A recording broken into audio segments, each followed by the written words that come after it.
चलतु शुणा मान्यर आत्मार द्वितीय भाग। भुवनेश्वर लैब बसी डॉक्टर प्रदीप मानसिक चापर अस्थिर हो पड़ी। डेस्क उपर थिला गोटे वीडियो टेप एवं टेप्रे थिला जीवन सबुठू भयंकर अनुभूति, एक दृश्य, एक आत्मा से चित्कार कही चलुला, मु अपराधी नुहे, मु प्रेम करितली, तेबे काहेकि मते मारि दिया गला। यही शब्द सब शुणिला परे डॉक्टर प्रदीप रूह सिहरी उठुला। तांको बंधु रमेश सार अचेत अवस्था पर डॉक्टर कान चिकित्सित होउछथि। श्राद्ध क्रिया पर मान्यर आत्मा को न्याय मिले। मान्य एवं भी घूरी जाऊँगी। यह सीधा भाव एक आत्मार चिन्ह भाव जना पड़ी।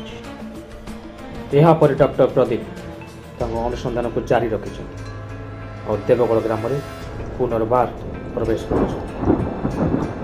कर किसी पुरुखा लोकों सागर साक्षात होला परे माने जो माने मान्य विषय अधिका जानी आलोचना कर आलोचना मध्य जड़े वृद्ध डॉक्टर प्रदीप को सबकि कहे जमीक मान्य जड़े अभादी गरीब घर झील थी।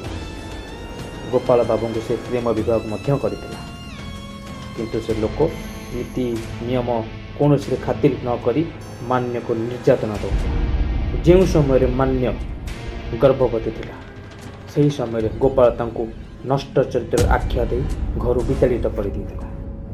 यह कारण थिला गोपाल आउ एक अन्य झील सहित संपर्क दिने अर्धरात्रि गोपाल मान्य को डाकी नहीं बारी पछ कूओ पाखु और सेटारे तार हत्या करी मृत शरीर को फोपाड़ी देता कूओ भीतर।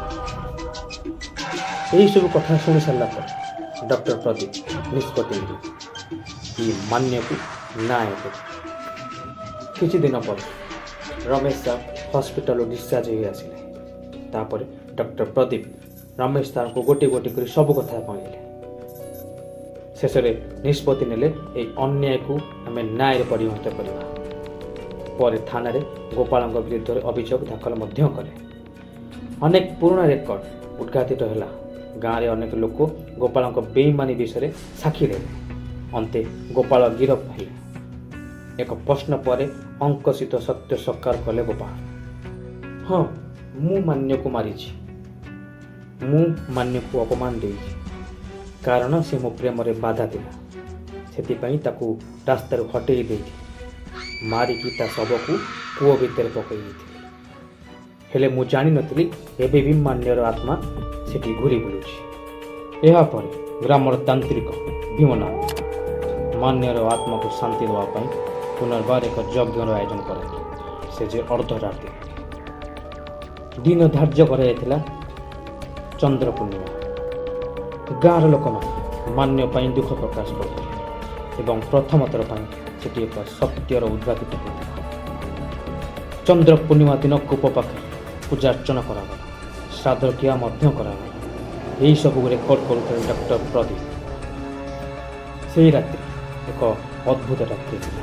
एपटे पूजा अर्चना सारिबा परे ना कौन चित्कार ना कौन दुखित हस, केवल महिला पुत्र एक जन देखा मुहर एक अद्भुत शांति, आखिरे लुह एवं हसर छाया। से आकृतिक आकाश को दिग को चलीगले। से मुक्त आत्मार परिचय देते। शेष समस्त गाँ लोक एवं रमेश सार तांको संग डॉक्टर प्रदीप बुझा पारे अन्याय मूर्ति हो पारे किंतु शांति नुह। जो न्याय डेरी हुए सेठी आत्मा घूरी घूरी चली था।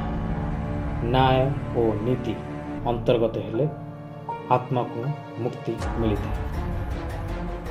गल्पटी भल लगे चैनल को सब्सक्राइब, लाइक और शेयर करें। धन्यवाद।